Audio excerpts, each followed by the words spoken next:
Barudak zaman ayeuna loba nu goreng ahlakna ka guru jeung ka kolotna komo ka babaturana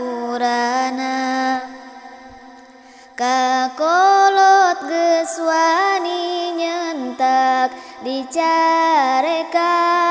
kanenggak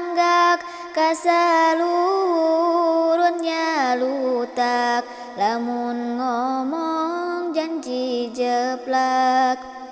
ka guru geus teu ngagugu pangajaran hese timu dicarekan osok ngadu anu disalahkeun guru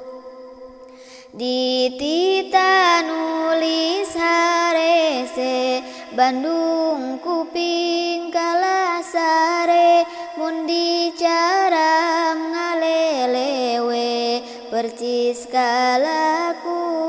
embe barang gawe hararese kana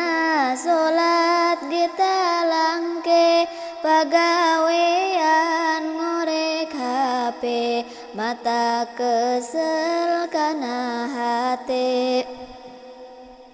hirupna laloba gaya geus leungit rasa ka era sanajan jalma teu boga percis jiga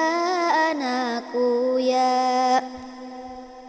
make baju pararendek katingali bulu kelek lempang bari dangdak dengdek percis jiga